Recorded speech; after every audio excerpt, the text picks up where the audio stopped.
question, comme j'étais en train de le dire, c'est que moi, je dis, mes propos ne m'engagent que moi, en tant que Monsieur Toby, un député que vous avez élu. Moi, je ne suis pas le porte-parole de mon parti politique. Alors, les différentes prises de position de mon parti politique, je peux être en accord tout comme en désaccord avec eux. Si aujourd'hui, mon parti prend une position qui n'est pas avantageuse pour la population, voudrez-vous que je m'aligne avec les partis ou que je m'aligne avec la population? Je vous ai dit et je répète encore, je suis là pour la nation, pour la patrie. Le régime, oui, mais nous défendons ici la cause de notre pays qui est agressé. Ce n'est pas UDPS qui est agressé. Les M23 n'agressent pas UDPS. Les M23 agressent la RDC, dont je suis citoyen. Donc, la démarche de la SENCO, si elle est critiquée par mon parti, je ne sais pas si ça a été fait par une voie officielle ou pas, ou vous lisez ce que les communicateurs et les autres disent sur les différentes plateformes, les réseaux sociaux. Mais je ne pense pas que d'une manière officielle, parce que les partis s'ils ne communiquent que par la voie officielle. La voie officielle du parti, ce sont des communiqués. Et c'est bien signé présidence du parti. Donc jusque-là, jusqu'à preuve du contraire, je n'ai pas encore lu une telle communication où les partis condamnent officiellement cette démarche de la SENCO. Et d'ailleurs, le chef de l'État a reçu cette composante de cette démarche. Ils ont obtenu sa bénédiction pour qu'ils puissent... Moi, d'ailleurs, je me dis que ce que la SENCO est en train de faire, normalement, c'est les députés qui devaient mener à cette démarche-là. Hein? On devait prendre l'échantillon de certains députés, les députés qui sont dans les zones déjà occupées par le M23, qui seront d'ailleurs libérés dans les jours qui sont en train d'arriver, tel que c'est planifié.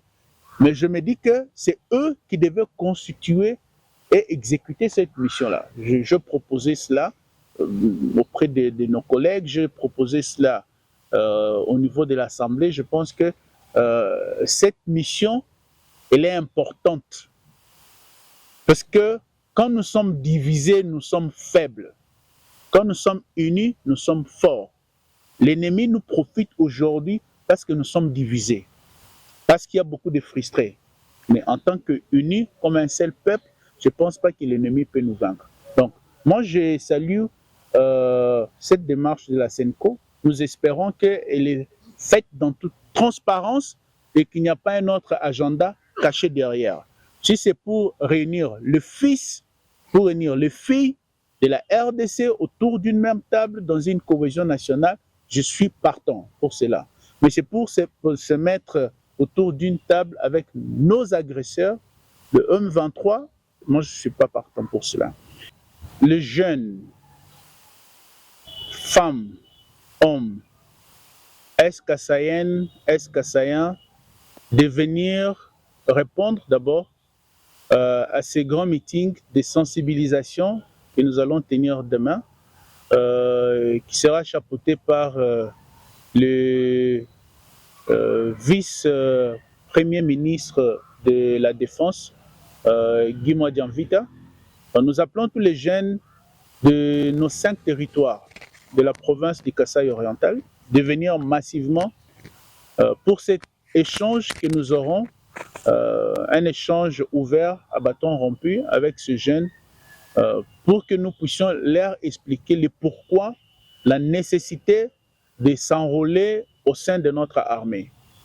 Beaucoup nous disent qu'au sein de l'armée, ceux qui sont déjà n'ont pas de bonnes conditions, ou ils ne sont pas dans les meilleures conditions comme un militaire devrait l'être.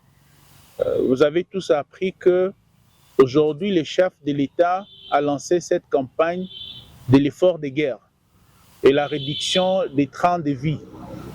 Donc, nous allons nous battre.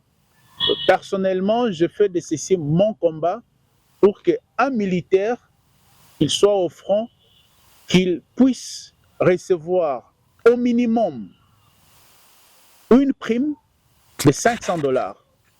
Et ça, nous allons nous investir, nous allons nous rassurer que nos militaires, c'est zéro qui se battent jour et nuit pour que notre pays puisse être en paix, qu'ils puissent obtenir une prime d'encouragement. Mais aussi, dans cette session de mars, nous allons relancer ce débat sur les conditions de vie de nos militaires et de leur salaire pour qu'il puisse y avoir amélioration.